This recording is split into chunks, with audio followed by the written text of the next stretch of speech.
ప్రార్థన చేసుకోండి. కూర్చోవాలా సైలెంట్గా.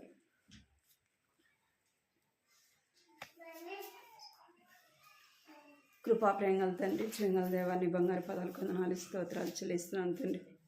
ఇక ఉదయకాల సమయంలో ప్రభా నీ సన్నిధిలో చేరేమని స్తుతిస్తూ కనపరుస్తున్నాం ప్రభా. నీకు వేలాది వందనాలు చెల్లిస్తుంటున్నాను తండ్రి. జ్ఞాపకం చేసుకోండి ప్రభా. ఐదినం తండ్రి దేవా, ఐదినం జరిగే రామదాసన్న రత్నక్కను బట్టి వందనాలు చెల్లిస్తున్నాను. వారి గృహంలో జరిగే స్త్రీల కొడుకు మీరు జ్ఞాపకం చేసుకోండి ప్రభా, సహాయించి. ఇంతవరకు కూడా పాటల ద్వారా మనం స్తుతించి గణపరిచే భాగ్యాన్ని ఇచ్చినారు. నీ వాక్యం ద్వారా మాట్లాడండి ప్రభా. ఇంకెవరైతే ఇంటికాడ ఉంటున్నారో ప్రభా ఖాళీగా, నా దినం మీటింగ్ తెలిసి కూడా ఎవరైతే రాలేకపోతున్నారో వారి హృదయాలకు కార్యం జరిగించండి ప్రభా. కృప చూపించండి. దినములు చెడ్డవి గనక సమయాన్ని పోనేక సద్వినియోగపరచుకోమన్నారు ప్రభా, సహాయించండి, కృప చూపించండి. చేరి వచ్చిన మమ్మల్ని కూడా జ్ఞాపకం చేసుకుని ఇంకెవరైతే తండ్రి దేవ పిలువబడుతూ వచ్చినారో వారిని కూడా ప్రభా తీసుకుని రమ్మని ప్రార్థిస్తున్నాను తండ్రి. కనికరించండి. ఈ పరిశుద్ధ లేఖనాల ద్వారా మీరు మాట్లాడుతున్నామని ప్రార్థిస్తున్నాను తండ్రి. నిలబడుతున్నా నన్ను కూడా మీరు జ్ఞాపకం చేసుకోండి తండ్రి, సహాయించి. నా నోటిని మీ మాటలు ఉంచండి. వ్యర్థమైన మాటలు పలకకుండా ప్రభా నీ వాక్యం ద్వారా మాట్లాడి సహాయపడుతున్నామని కొద్ది సమయం నీ సన్నిధిలో ప్రార్థించడానికి కూడా మమ్మల్ని సిద్ధపరుస్తారమని మీకు ఎంతో వదనాలు చెల్లిస్తూ యేసు నామములో ప్రార్థించి అడిగి వేడుకుంటున్నాను తండ్రి, ఆమేన్.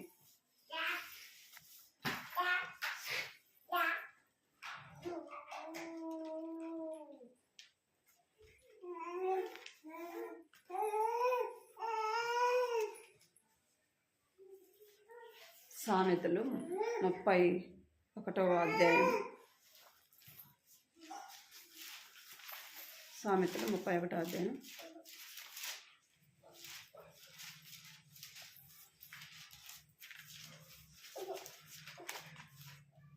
ముప్పై 30వ వచనం చదువుకోండి. సామెతలు 31వ అధ్యాయం 30వ వచనం. అందము, అందరం కలిసి అందము మోసము, సౌందర్యము వ్యర్థము. యెహోవా యందు భయభక్తులు కలిగిన స్త్రీ కొనియాడబడును. ఇక్కడ దేవుని వాక్యం ఏం చెప్తుందంటే అందము, మోసము, సౌందర్యము వ్యర్థము. యెహోవా యందు భయభక్తులు కలిగిన స్త్రీ ఏం చేయబడుతుందంట? కొనియాడబడుతుంది. ఈ యొక్క అందము, సౌందర్యం అనేది పైకి కనబడేది కాదు. మనుషులు ఏం చూస్తారంట? పైన చూస్తారు. పెళ్ళిళ్ళకి పోయినా ఏదన్నా ఏం చూస్తారు? అమ్మాయి బాగుందా, అబ్బాయి బాగున్నాడా కదా, అంటే పైన కనబడేది చూస్తారు. లోపల హృదయ అంతరంగాన్ని చూడరు కదా. అందుకే దేవుని వాక్యంలో ఏం చెప్పబడుతుందంటే అందము, మోసము, సౌందర్యము వ్యర్థము.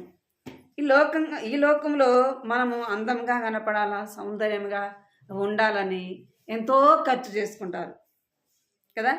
పెళ్ళిళ్ళప్పుడు ఇంకా బ్యూటీ పార్లర్ అని అదని ఇదని ఏం చేస్తుంటారు? ఎంతో డబ్బు ఖర్చు చేస్తూ ఉంటారు. కానీ దేవుడిచ్చిన అందం పోతుందా? బ్యూటీ పార్లర్ చేసుకుంటారండి కదా, ఎంతసేపు ఉంటుంది? 1 రోజు 2 రోజులు అంతే, అది పోతుంది. కానీ దేవుడు ఎలా చేశాడంట? తన స్వరూపంలో మనల్ని చేస్తున్నాడు. దేవుడు ఎవరి స్వరూపంలో అంట? దేవుని యొక్క స్వరూపంలో నిన్ను నన్ను సృజించినాడు. దేవుడిచ్చిన అందాన్ని ఎవరు కూడా తీసివేయలేరు. మనము ఏదో ఈ లోకంలో అందంగా కనపడాలా, సౌందర్యంగా కనపడాలనుకుంటే అది కొంతసేపు మాత్రమే ఉంటుంది. మనం చేసుకునే అందము, సౌందర్యము ఏమవుతుందంటే అందము మోసము, సౌందర్యము వ్యర్థము. ఇది లోక సంబంధమైనది, అది ఏమంట? వ్యర్థము. అందుకే బైబిల్ ఏం చెప్తుందంటే ఈ లోక సంబంధమైన దాని కొరకు, ఈ లోక సంబంధంగా మనం అందంగా కనబడాలని ప్రయాసపడాల్సిన అవసరము లేదు. ఎందుకంటే చూడండి, 1 కొరింథీ 12వ అధ్యాయం 24వ వచనం. ఎవరిని తీసుకున్నారు చదవండి. 1 కొరింథీ 12వ అధ్యాయం 24వ వచనం. 12:24. సుందరములైన మన అవయవములకు ఎక్కువ సౌందర్యం అక్కర్లేదు. అయితే శరీరంలో వివాదం లేక అవయవములు ఒకదానికొకటి ఏకంగా పరామర్శించులాగున. చాలు ఏమంట? 24వ వచనంలో సుందరములైన మన అవయములకు ఎక్కువ సౌందర్యము అక్కరలేదు. ఎందుకు అంటే చూడండి, 1 పేతురులో 2వ అధ్యాయం మన అందం ఎలాంటిదంటే 1 పేతురు 1వ అధ్యాయం 24వ వచనం. సర్వశరీరులు గడ్డిని పోలిన వారు, వారి అందమంతయు గడ్డి పువ్వు వలె ఉన్నది. గడ్డి ఎండును, దాని పువ్వును రాలును, అయితే ప్రభు వాక్యం ఎల్లప్పుడూ నిలుచును. చాలు. ఏమంట? సర్వశరీరులు గడ్డిని పోలిన వారు, వారి అందమంతా కూడా గడ్డి పువ్వు వలె ఉన్నది. గడ్డి పువ్వులు ఎంతసేపు ఉంటాయి చెప్పండి? ఉదయం వికసించినప్పుడు ఎంతో సౌందర్యాన్ని ఇస్తాయి. అవి కొంతసేపటికి ఏమైపోతాయి? వాడిపోయి రాలిపోతాయి. అందుకే మన సౌందర్యం కూడా ఈ లోక సంబంధంగా మనం చేసుకునేది ఎంతసేపు ఉంటుంది? కొంతసేపే ఉంటుంది, కొంతసేపే కనబడుతుంది. అంటే దేవుడిచ్చే సౌందర్యము ఈ లోక సౌందర్యం కొరకు మనం ఏం చేయకూడదంట? ఎక్కువ చెప్తున్నాడు, అది వ్యర్థము అని చెప్తున్నాడు. కొరింథీ పత్రికకు అంత అవసరం లేదు అని చెప్తున్నాడు. ఇంకా దేవుని వాక్యం ఏం సెలవిస్తుందంటే 1 సమూయేలు 16వ అధ్యాయం 7వ వచనంలో దేవుడు ఏం చూడొద్దన్నాడంటే 1 సమూయేలు 16వ అధ్యాయం 7వ వచనం.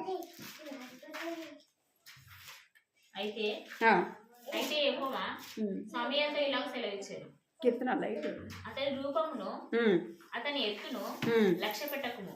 మనుషులు లక్ష్య పెట్టు వాటిని యెహోవా లక్ష్య పెట్టడు. నేను వాటిని త్రోసివేసి ఉన్నాను. మనుషుల పైరూపం లక్ష్య పెట్టుదురు గాని యెహోవా హృదయం లక్ష్య పెట్టడు. చాలు. ఏం చేయకూడదంట? సమూయేలుతో దేవుడు చెప్తున్నాడు. ఇక్కడ దేవుడు సౌలును తోసివేసినాక దేవుడు తన స్థానంలో ఏర్పరచుకోవడానికి ఎవరింటికి పొమ్మనంటే యెషయా ఇంటికి పొమ్మన్నాడు. యెషయా ఇంటికి పొమ్మన్నప్పుడు యెషయాకు 8 మంది కుమారులు. అక్కడ 3 అందరూ నిలబడినారు. వారిలో కొంతమంది యుద్ధము బాగా నేర్పరగలిగిన వారు, బాగా హైట్గా ఎంతో సౌందర్యంగా ఉంటూ వచ్చినారు. సమూయేలు ఏమనుకున్నాడంటే దేవుడు కోరుకున్న మనిషి ఇతడేనేమో అనుకున్నాడు. అందుకే దేవుడు ఏం చెప్తున్నాడంటే 7వ వచనంలో ఏమంటున్నాడు? అయితే యెహోవా సమూయేలుతో ఇలాగూ సెలవిచ్చను, అతని రూపమును అతని ఎత్తును లక్ష్య పెట్టకుము. మనుషులు లక్ష్య పెట్టు వాటిని యెహోవా లక్ష్య పెట్టడు. మనుషులను మనం ఏమనుకుంటామంటే వీళ్ళు బాగుండారు, వీళ్ళు చాలా అందంగా ఉండారు అనుకుంటాం. మనకేం కనపడుతుంది? పై రూపం మాత్రమే కనపడుతుంది. దేవుడు ఏం చూస్తాడంట? సమూయేలు ఏం చూస్తున్నాడంటే పైన చూస్తున్నాడు కదా. అందుకే దేవుడు అంటున్నాడు, మనుషులు లక్ష్య పెట్టు వాటిని దేవుడు లక్ష్య పెట్టడు. దేవుడు హృదయాన్ని చూస్తాడు. మనుషులైతే పైన చూస్తారు, దేవుడైతే హృదయాన్ని చూస్తాడు. మనము పైకి సౌందర్యంగా కనబడకపోవచ్చు, కానీ దేవుడు ఏం చూస్తాడంట? నన్ను హృదయాన్ని చూస్తాడు. హృదయం ఎలా కనపడాలా? దేవునికి సౌందర్యముగా, అందంగా కనపడాలి. ఈ లోక సౌందర్యము, ఈ లోక అందము ఏం చేస్తుందంటే గర్వించేవారిగా చేస్తుంది. అదేవిధంగా మనము ఎస్తేరు గ్రంథంలో చూస్తే వస్తీ ఏమైపోయిందంటే ఆ యొక్క అందాన్ని బట్టి గర్వించిందిగా చూస్తాం. చూడండి, ఎస్తేరు గ్రంథం 1వ అధ్యాయం 11వ వచనం. 1వ అధ్యాయం 11వ వచనం. రాజైన అహష్వేరోషు ఎదుట ఉపచారం చేయు బహుమాను బిస్తా హర్బోనా 1వ అధ్యాయం 11. అభక్త జేతరు కర్కాస్వాము ఏడుగురు నసంపుకులను ఆజ్ఞాపించెను. ఆమె సౌందర్యవతి రాణి అయిన వస్తీ నసంపుకుల చేత ఇయ్యబడి రాజాజ్ఞ ప్రకారము వస్తులకు ఒప్పుకోపోగా రాజు మిగుల కోపించాను. చాలు. ఇక్కడ వస్తీ 10వ వచనం రాయబడింది, సౌందర్యవతి అంట. ఎవరు? రాణి ఆస్ప్రోజు యొక్క భార్య చాలా సౌందర్యం గలది. అయితే రాజు విందు చేస్తూ వచ్చినాడు. విందు చేస్తున్నప్పుడు ఆ యొక్క విందులోకి వచ్చిన వారందరికీ కూడా తన భార్యను ఏం చేయాలనుకున్నాడు? చూపించాలనుకున్నాడు. ఆమె ఏం చేయలేదంట, పని వాళ్ళకు చెప్పి పిలుచుకొని రమ్మంటే ఆమె యొక్క అందాన్ని బట్టి ఆమె ఏం చేసింది? గర్వించింది. తన భర్త మాటకి ఏం చేయలేమా? లోబడల. అదేందా? సౌందర్యంగా ఉంటే ఏమొస్తుందంట? గర్వం వస్తుంది కదా. నేనా వాళ్ళ ముందు నిలబడేది? అవసరమా కదా, నేను ఎందుకు వెళ్ళాలా అనే యొక్క గర్వం అన్నమాట. ఇక్కడ వస్తు ఏం చేసిందంటే తన అందాన్ని బట్టి ఏం చేస్తూ వచ్చింది? గర్వించింది. అందుకే దేవుడు అంటున్నాడు, అందము మోసము, సౌందర్యము వ్యర్థము. ఈ లోక సంబంధంగా మనం ఎంత అందంగా ఉన్నా కానీ పువ్వు అయితే ఎలాగ వాడిపోతుందో మన అందం అంతా కూడా ఏమైపోతుందంట? వాడిపోతాను. వాడిపోయేదానికి అంత ప్రయాస ఎందుకు? అంత డబ్బు ఖర్చు ఎందుకు కదా. బ్యూటీ పార్లర్ పోయేవాళ్ళు ఎంతో ఖర్చు చేస్తుంటారు. అది ఏమైనా ఉంటుందా అంటే అది ఆ అందము ఉండదు, మళ్ళా యథాస్థితికే వస్తాం.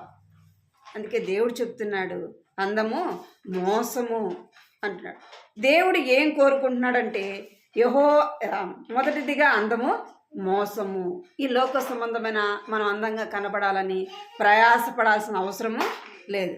అందుకే బైబిల్లో ఏం చెప్తుందంటే యెహోవా యందు భయభక్తులు కలిగిన స్త్రీ ఏం చేయబడుతుందంట? కొనియాడబడుతుంది. ఏ అందం మనకు కావాలా అంటే 1 తిమోతి 2:9. 1 తిమోతి 2:9. 1 తిమోతి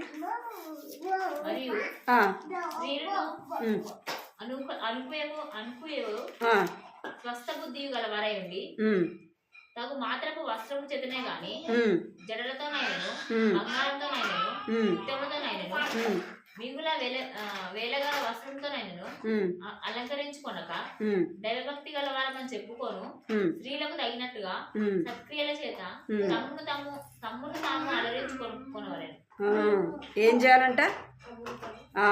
ఈ లోక సంబంధంగా అందము సౌందర్యము వ్యర్థం. అయితే మనం ఏం కలిగి ఉండాలా? ఈ లోక సంబంధమైన దాని కొరకు మనం ప్రయాస పడాల్సిన అవసరము లేదు. దేవుడిచ్చిన అందము అది ఎక్కడికి పోదు. ఒకవేళ మనం తెల్లగా పుట్టించినాడా ఆ కలర్ పోదు. ఏదో నల్లగా పుట్టినామా ఆ కలరు పోదు. దేవుడు ఏం చూస్తాడంటే నువ్వు నల్లగా ఉండవా, నువ్వు తెల్లగా ఉండవా, నువ్వు అందంగా ఉండవా, నువ్వు అందంగా లేవా, అది కాదు దేవుడు. దేవుడు ఏం చూస్తాడంట? హృదయాన్ని చూస్తాడు. దేవుడు హృదయాన్ని చూస్తాడు. కాబట్టి దేవుని బిడలముగా మనం ఏమి కలిగి ఉండాలంట అంటే మరియు స్త్రీలు అనుకువయు స్వస్థ బుద్ధి గలవారై ఉండి తగు మాత్రం వస్త్రముల చేతన జడల చేతనను బంగారం చేతనను ముత్తముల చేతనను మిగుల విలువగల వస్త్రం చేతనను అలంకరించుకొనక దైవ భక్తి గలమని చెప్పుకొను స్త్రీలకు తగినట్టుగా ఎవరు ఎలాగుండాలంట? దైవ భక్తి కలిగిన స్త్రీలు ఎలాగుంటారు? దైవభక్తి కలిగిన వారు ఎలాగుంటారు చెప్పండి. కొంతమంది పెద్దోళ్ళు ఎట్లా ఉంటారు? వాళ్ళ వస్త్రధారణైనా ఏదైనా సరే ఎట్లా ఉంటుంది? చాలా పద్ధతిగా ఉంటుంది. పెద్దవాళ్ళు కదా చాలా పద్ధతిగా ఉంటారన్నమాట. అన్యులైనా సరే ఉంటారా ఉండరా? అలాగా మనం దేవుని బిడ్డలమైన మనము ఎలాగుండాలంట? దైవ భక్తికి తగినట్టుగా మనం ఉండాలి. మనల్ని ఎవరైనా చూడంగానే ఏం చెప్పాలా? దైవ భయం కలిగిన వారు పద్ధతిగా ఉంటారు. మన వస్త్రధారణ అయినా ఏదైనా సరే తగు మాత్రము అంటాడు. ఎలాగంట? తగు మాత్రం అంటే ఎంత అవసరమో అంతే కదా. మన యొక్క బట్టలు ధరించుకున్నా మనం ఏదైనా వేసుకున్నా మనం ఎలాగున్నా ఎవరికి మహిమ రావాలంట? దేవుని నామానికి మహిమ రావాలి. అందుకే దైవ భక్తి కలిగిన వారున్నట్లుగా నీవు నేను ఉండాలా. యెహోవా యందు భయభక్తులు కలిసి ఏం చేయబడుతుందంట? కొనియాడబడుతుంది. మనము కొనియాడబడే వారముగా ఉండాలి. అందుకే చూడండి 1 సమూయేలు 25:24. 1 సమూయేలు 25వ అధ్యాయం 24వ వచనం.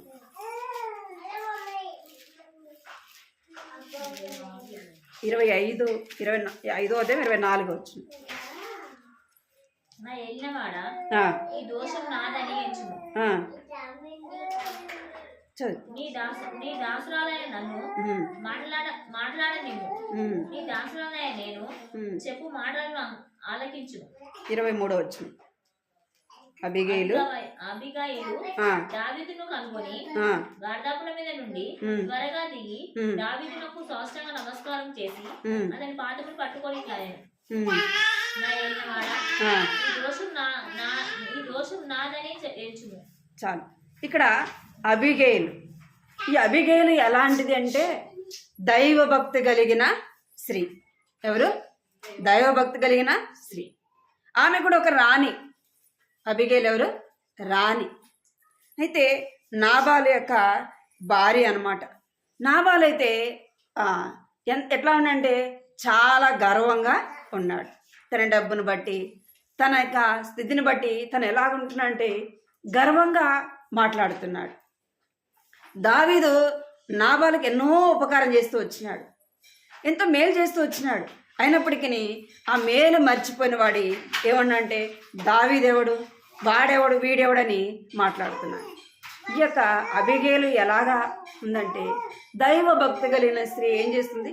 కుటుంబానికి నష్టం వస్తుందంటే, కుటుంబానికి ఏదైనా జరుగుతుందంటే ఏం చేస్తుంది? కొంతమంది భర్తలు చాలా రఫ్గా మాట్లాడుతుంటారు. భార్య ఏం చేయాలి? భర్తలాగే మాట్లాడాలా? ఏం చేయాలి?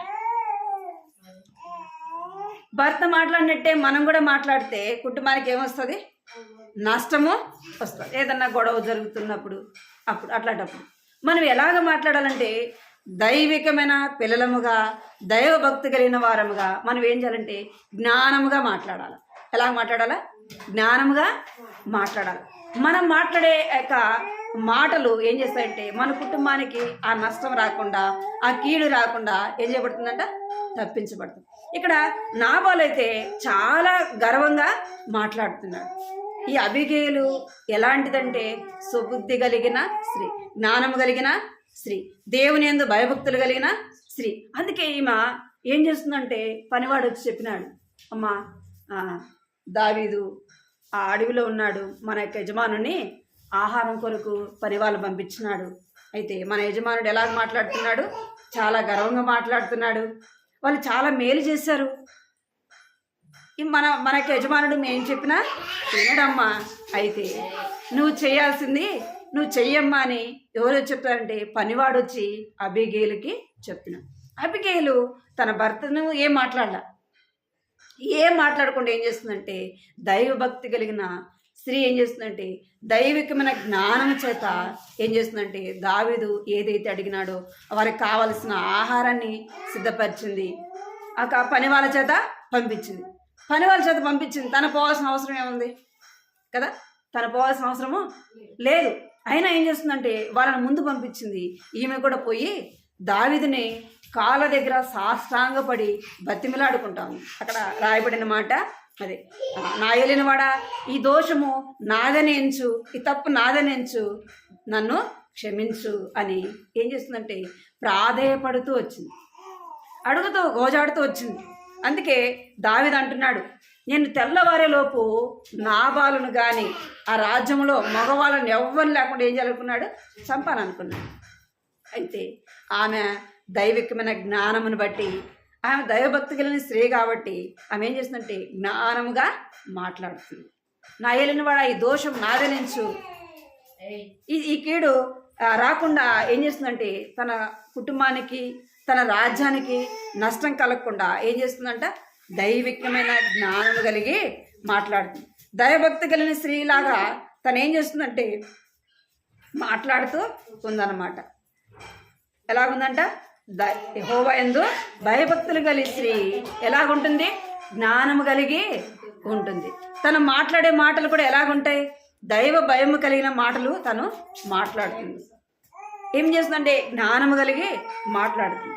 ఇంకెవరు చూడండి, లూకాసు వార్త మనం ఎలా ఉండాలంట? దైవభక్తి కలిగిన వారముగా ఉండాలా. దైవభక్తి కలిగిన స్త్రీ ఏం చేయబడుతుందంటే కొనియాడబడేదిగా చూస్తాం. లూకాసు వార్త 1వ అధ్యాయము 6వ వచనం. లూకాసు వార్త 1:6. వీరిద్దరూ ప్రభు యొక్క సకలమైన ఆజ్ఞల చొప్పులను న్యాయ విధుల చొప్పులను నిరపరాధులను నడుచుకొనుచు దేవుని దృష్టికి నీతిమంతులై ఉండిరి. ఏం చేస్తున్నారంట? వీరిద్దరును ప్రభు యొక్క సకలమైన ఆజ్ఞలు చొప్పున న్యాయ విధుల చొప్పున నిరపరాధులుగా నడుచుకొనుచు దేవుని దృష్టికి నీతిమంతులై ఎండిరి. ఇక్కడ ఎవరు అంటే ఎలిజబెత్. ఎవరు? ఎలిజబెత్. తను ఎలాగుందంటే దైవ భక్తి కలిగిన స్త్రీ, దేవుని అందరి భయము కలిగిన స్త్రీ. నీవు నేను ఎవరి యందు భయం కలిగి ఉండాలంటే ఈ లోక సంబంధంగా మనం భయం కలిగి ఉంటాం కదా. లోక సంబంధంగా మనుషులకి ఏం చూపిస్తాం? భయాన్ని చూపిస్తాం. వారి యందు భయభక్తులు కలిగి ఉంటాం. కానీ నీవు నేను ఎవరి యందు భయభక్తులు కలిగి ఉండాలా? దేవుని అందరి భయము భక్తి కలిగి ఉండాలి. భయభక్తులు కలిగిన స్త్రీ వలె ఉండాలి. దైవభక్తి కలిగిన స్త్రీగా మనం ఉన్న అదే దేవుడు కోరుకునేది. నీ నుంచి నా నుంచి దేవుడు ఏం కోరుకుంటున్నాడంట? దేవుని యందు భయభక్తులు కలిగి ఉండాలి. ఇంకేం చేయాలంటే ప్రభు యొక్క ఆజ్ఞల చొప్పున న్యాయ విధుల చొప్పున మనం ఏం చేయాలంట? నడుచుకోవాలి. ఎప్పుడు దేవుని వాక్యాన్ని అనుసరిస్తాము, ఎప్పుడు దేవుని దృష్టికి మనము నీతిమంతులముగా కనబడతామంటే దేవుని యొక్క భయం కలిగి ఉంది. దేవుని భయం ఉంటేనే ఏం చేస్తాం? ప్రార్థన చేసుకుంటాం, బైబిల్ చదువుతాం కదా. దేవుని సన్నిధికి సరైన సమయానికి వెళ్తాం. అదే దేవుని భయం లేకపోతే పోదాంలే, చేసుకుందాంలే, చదువుకుందాంలే కదా. భయం లేకపోతే ఏముండాలంట? మనము దేవుని అందరి భయం అనేది అవసరము. భయభక్తులు కలిగి ఉండాలా. దేవుని అందరి భయభక్తులు కలిగి ఉండాలి. ఎవరు భయభక్తులు కలిగి ఉంటూ వచ్చానంటే 1 పేతురు చూడండి. 1 పేతురు 3వ అధ్యాయం. 1 పేతురు 3వ అధ్యాయం 2వ వచనం.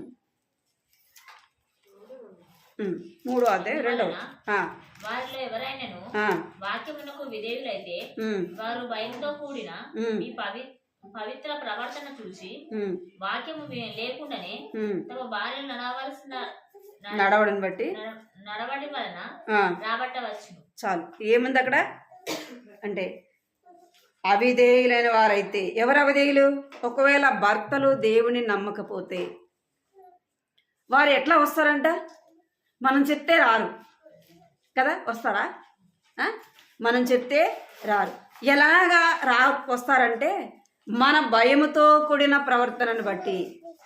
ఏముంది అక్కడ? భయము కదా.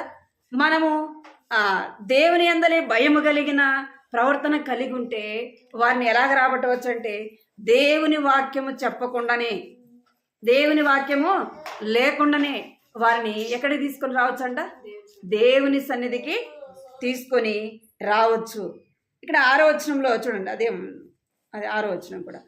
ఆ ప్రకారము శారా అబ్రహామును యజమానుడని పిలుచుచు అతనికి లోబడి ఉండెను.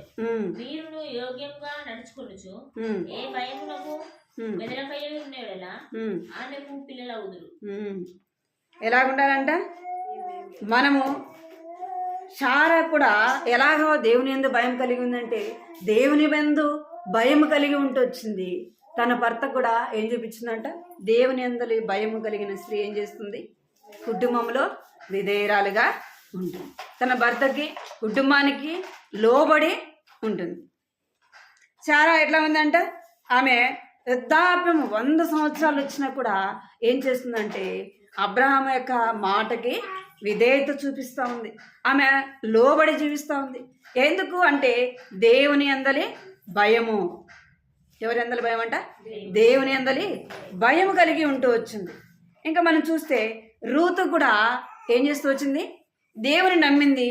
దేవుని యందలి భయము కలిగిన స్త్రీగా ఉంది కదా.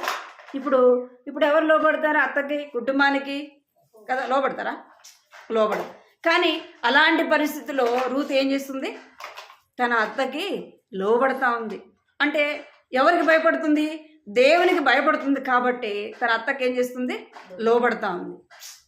నీలో నాలో ఏముండాలంట? దేవుని యొక్క భయం కలిగి ఉండాలి. అరే వాళ్ళు అట్లా ఉండారే వాళ్ళు ఇట్లా ఉండారే వాళ్ళతో వీళ్ళతో నీకు అవసరమో లేదు. అందుకే ప్రసంగిలో చూడండి 5వ అధ్యాయం 7వ వచనం. ప్రసంగి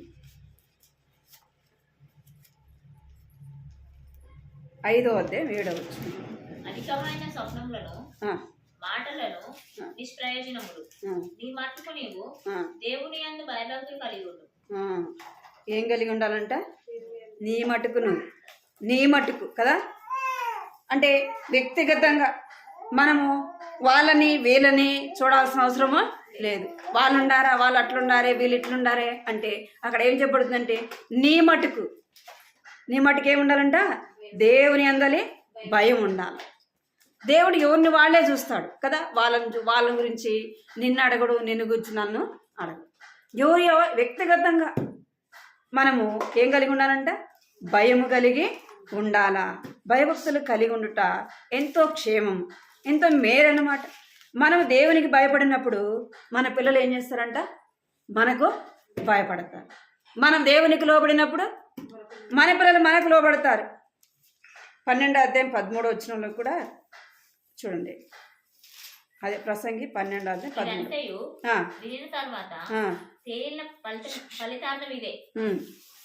దేవుని యందు భయభక్తులు కలిగి ఉండి ఆయన కట్టడలను అనుసరించి నడుచుకుని వారు మానవ కోటికి ఇదే విధి. ఏం కలిగి ఉండాలంట? దేవుని యందలి భయభక్తులు కలిగి ఆయన కట్టడలను అనుసరించి నడుచుకోవాలి. దేవుని వాక్యాన్ని మనం ఎప్పుడు అనుసరించి నడుచుకుంటామంటే దేవుని యందలి భయము కలిగి ఉన్నప్పుడే దేవుని మాటలకు లోబడతాము. ఆ వాక్యము మనకి ఏం చెప్తుందో దాని ప్రకారముగా నడుచుకుంటాము. అలాగే మనము దేవుని యందలి భయము కలిగి ఉండాలి. రెండోది ఎవరి యందు భయభక్తులు?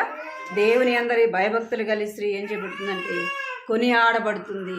దేవుని యందలి నీవు నేను భయము కలిగి ఉండాల. సామెతలు చూడండి 16వ అధ్యాయం 6వ వచనం. సామెతలు 16వ అధ్యాయం 6వ వచనం.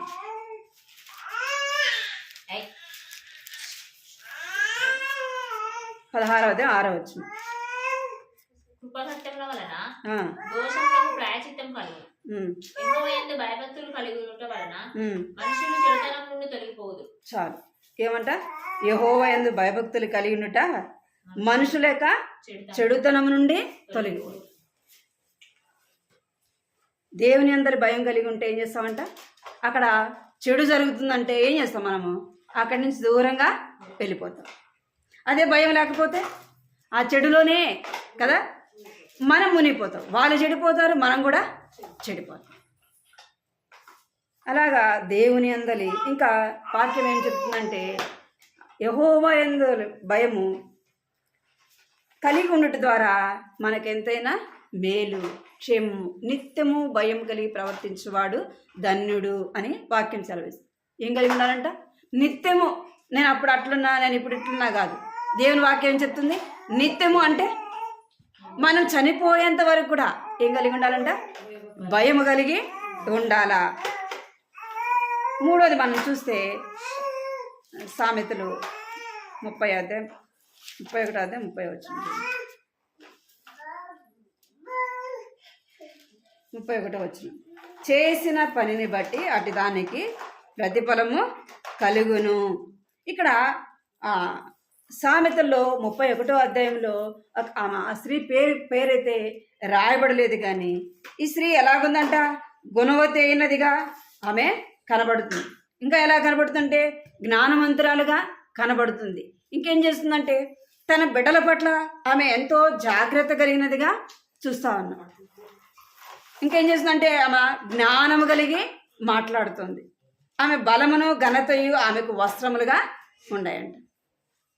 ఈ స్త్రీ వలె నీవు నేను ఉండాల. అక్కడ రాయబడింది అందం మోసము సౌందర్యము వ్యర్థము. యెహోవా యందు భయభక్తులు కలిగిన స్త్రీ కొనియాడబడును. చేసిన పనిని బట్టి అటు దానికి ప్రతిఫలము కలుగును.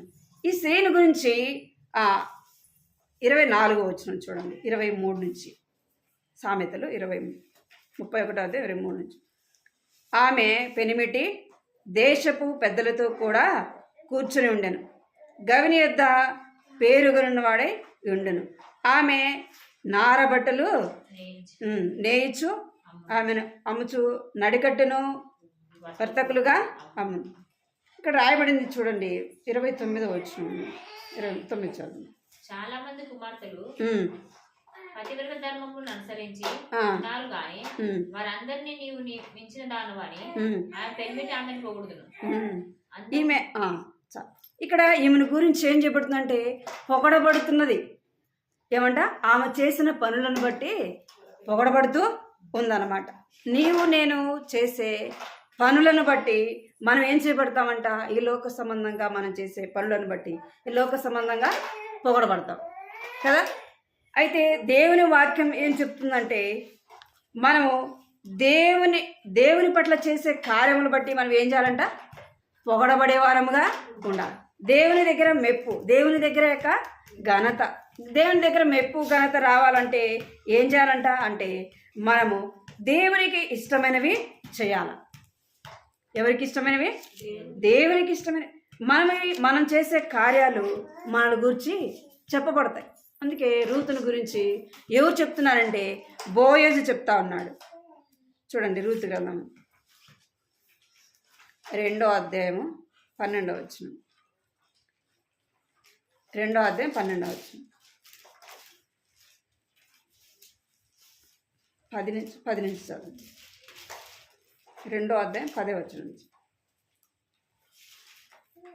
అందుకు ఆమె సాగిలపడి తల వంచుకొని, ఏమి తెలిసి పరదేశమైన నా యందు లక్ష్యముంచినట్టు నీకు కటాక్షము కలిగినని అని చెప్పగా, బోయజు నీ పెనిమిటి మరణమైన తర్వాత నీవు నీ అత్తకు చేసినంతయు నాకు తెలియబడెను. నీ భర్త చనిపోయినాక నువ్వు ఎలాగా నీ అత్తకు చేసినావో ఏం చేయబడుతుంది, తెలియబడుతూ వచ్చింది అంటున్నాడు. ఇక్కడ 3వ అధ్యాయం 11వ వచనంలో కూడా అదే మాట రాయబడుతూ వచ్చిందనమాట. కాబట్టి నా కుమారి భయపడకము, నీవు చేసినంత నాకు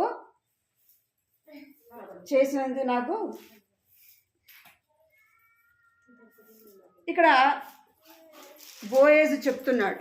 ఎవరితో అంటే రూతుతో చెప్తున్నాడు. నీ భర్త చనిపోయినాక నీ అత్తకు నువ్వు ఎలాగా చేసినావో అదంతా తెలియబడతా ఉంది. అంటే నేను చేసే పని బట్టి ఏం కలుగుతుందంట, ఒక దినాన మెప్పు కలుగుతుంది. ఇక్కడ రూతు తన అత్తకు చేసిన దాన్ని ఎవరు చెప్తున్నానంటే బోయేజు చెప్తా ఉన్నాడు. నీ అత్తను నువ్వు ప్రేమించినావు, నీ అత్తకు నువ్వు లోబడుతూ వచ్చినావు, ఆమెను ఆదరిస్తూ వచ్చినావు, ఆమెను నువ్వేం చేస్తూ వచ్చినావు, ఆమెను ఒక తల్లిలాగా నువ్వు ఎలాగ చేస్తూ వచ్చినావో అదంతా నాకు తెలియబడతా ఉంది అని చెప్తున్నాడు. నేను చేసినది ఒక దినాన ఏమైపడుతుందంట, తెలియబడుతుంది, కనబడుతుంది కూడా. అందుకే మనం ఏం చేయాలంటే మనం చేసే పని ఏదైనా కావచ్చు, దైవభక్తి కలిగిన వారముగా ఉండాలా, దైవభక్తి కలిగిన స్త్రీలముగా నడుచుకోవాలా. నేను చేసే పని ఒకవేళ మనం ఈ లోకం విడిచిపెట్టినా నేను చేసే పని ఏం చేస్తుంది, కనబడుతుంది.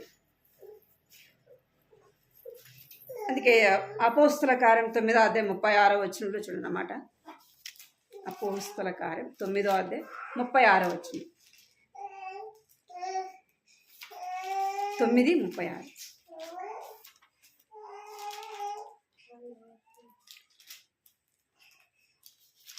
మరియు ముప్పేలో తబిత అను ఒక శిష్యురాలు ఉండేది. ఆమెకు భాషాంతరమున దోర్కా అని పేరు. ఆమె సత్క్రియలను ధర్మకార్యములను బహువా చేసి ఉండేది. ఆ దినముల ఎందామె కాయల పడి చనిపోగా వారి శవమును కడిగి మేడగదిలో కరుణ పెట్టింది. వృద్ధ యొప్పేకు దగ్గరగా ఉండ చేత పేతురు అక్కడ ఉన్నాడని శిష్యులు విని అతడు తవుడు చేయక తడవు చేయక తమ యొద్దకు రావాలని వేడుకొనుటకు 2 మనుషులను అతని యొద్దకు పంపిరి. పేతురు లేచి వారితో కూడా వెళ్లి అక్కడ చేరినప్పుడు వారు మేడగదిలోనికి అతనిని తీసుకొని వచ్చిరి. విధవరాలందరూ వచ్చి ఏడ్చుచు దోర్కా తమతో కూడా ఉన్నప్పుడు పుట్టిన అంగీరక వస్త్రమును చూపుచు అతని ఎదుట నిలిచిరి. చాలు. ఏం చేస్తారంట, దోర్కా చేసిన పని అక్కడ కనబడతా ఉంది. దోర్కా ఈమె ఏం చేస్తూ వచ్చిందంటే విధవరాలైన వారికి, దిక్కులేని వారికి కదా, దీనస్థితిలో ఉన్న వారికి తన వంతు తనం ఏం చేస్తూ వచ్చింది? సహాయము చేస్తూ వచ్చింది. ఏం సహాయం చేస్తూ వచ్చిందంటే బట్టలు కుట్టించినదిగా కనపడు. చూస్తున్నాం అక్కడ చెప్తున్నారు, ఆమె చనిపోయిన దానిలోపు వాళ్ళందరూ కూడా ఏం చేస్తారంట? చాలా ఏడుస్తున్నారు, చాలా దుఃఖపడుతున్నారు. ఆ పేతురు రాగానే ఏం చూపిస్తున్నారంటే ఆమె కుట్టించిన వస్త్రాలను చూపిస్తున్నారు. ఆమె బ్రతికున్నప్పుడు మాకు ఈ విధంగా సహాయం చేస్తూ వచ్చింది అని వారు ఏం చేస్తూ వచ్చినారంటే ఆ వస్త్రాలను చూపించి వారు ఏడుస్తూ వచ్చినారు. ఏమంట? మనం చేసిన యొక్క పనులు ఏం చేయబడతాయంట? కొనియాడబడే స్త్రీగా మనం ఉండాలంటే అలాంటి వారముగా ఉండాలి. అంటే దేవుని బిడ్డలైన వారికి, దిక్కులేని వారికి, అనాథలైన వారికి మనం ఏం చేయాలంట? మనం చేసే సహాయము, వారికి మనం ఇచ్చేది ఎట్లా ఉంటుందంట? ఒక దినాన దేవుడు నిన్ను గూర్చి నన్ను గూర్చి చెప్తాడు.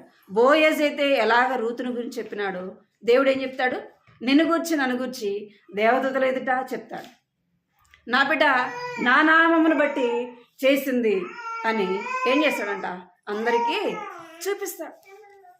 మనము అలాగా ఉండాలంటే ఏం కలిగి ఉండాలా? అందము, మోసము, సౌందర్యము, వ్యర్థము.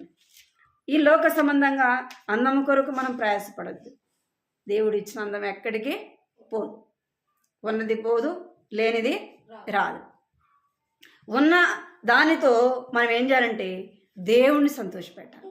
హృదయాంతరంగాన్ని సౌందర్యంగా ఉందా లేదా అనేది చూసుకోవాలి. బయట ఎట్లా ఉన్నా ఏం కాదు, హృదయాన్ని చూసుకోవాలి. ఎందుకంటే మనం ఎన్ని సంవత్సరాలు ఈ భూలోకంలో ఉంటామో తెలియదు, ఎన్ని రోజులు ఉంటామో తెలియదు, ఎన్ని సంవత్సరాలు ఉంటామో కూడా తెలియదు. అయితే ఎప్పుడు మనం చనిపోతామో తెలియదు. కాబట్టి దేవుడు ఏం చూస్తాడంట? హృదయాన్ని చూస్తాడు. హృదయాన్ని చూసే దేవునికి హృదయం ఎలా కనపడాలా అంటే సౌందర్యముగా కనబడాలా. ఎందుకంటే మనం చేసే ప్రతి పనికి దేవుడు ఏం చేస్తాడు? ప్రతిఫలము ఇస్తాడు. మంచి చేసినామా మంచి ప్రతిఫలాన్ని పొందుతాం. చెడు చేసినామా ఆ చెడుకు ఏం చేస్తాం? మనం ఆ చెడుకు చేసిన కీడును మనము అనుభవిస్తాం. అందుకే అలాగ మనము ఉండకూడదు. ఈ మూడంతల అనుభవములు నీవు నేను కలిగి ఉండాలి. అందము, మోసము, సౌందర్యము, వ్యర్థము. యెహోవా యందు భయభక్తి స్త్రీల వలె మనము దేవుని వాక్యముని తెలుసు, చదువుతున్నాం. కాబట్టి దేవుని బిడ్డలు ఎలాగ ఉండాలా, దేవుని బిడ్డలు ఎలాగ నడుచుకోవాలా, ఏ వస్త్రాలు ధరించుకోవాలి, మన యొక్క అందం ఎలా ఉండాలా, ఇతరులు మనం చూసినప్పుడు మాదిరికరంగా ఉండామా? వీరు దేవుని బిడ్డలు, వీరు దేవుని యందు భయభక్తులు కలిగిన వారు, వీళ్ళు చాలా పద్ధతిగా ఉంటారు, వీరి మాటలు పద్ధతిగా ఉంటాయి అని ఏం చేయాలి? ఇతరులు మన గురించి చెప్పాలి. కొద్ది రోజులు బ్రతికినా ఏం చెప్పాలా? ఇతరులు మన గురించి చెప్పాలి. దోర్కను గురించి వారు చెప్తూ వచ్చినారు. దోర్క ఎలాగుంటూ వచ్చిందంటే దైవభక్తి కలిగిన స్త్రీలాగా ఉంటూ వచ్చింది. తన పనులను బట్టి ఆమె చనిపోయినా కూడా వారు ఏం చేస్తున్నారంటే వాటిని చూసి ఏడుస్తున్నారు. ఆమె చేసిన పనులను బట్టి ఏం చేస్తున్నారంట? అయ్యో, మాకు ఎంతో సహాయం చేసింది, మాకు బట్టలు కుట్టించింది, తన వంతు తను మాకు సహాయపడుతూ వచ్చిందని వారు ఏం చేస్తూ వచ్చినారంట? బాధపడుతూ వచ్చినారన్నమాట. నిన్ను గుర్చి నన్ను గుర్చి ఎవరు చెప్పాలా? దేవుని బిడ్డలైన వారు చెప్పాలి. ఆ మాట చదువుకొని ప్రార్థన చేసుకో. సామెతలు 31 30 వచ్చింది. అందము, మోసము, సౌందర్యము, వ్యర్థము.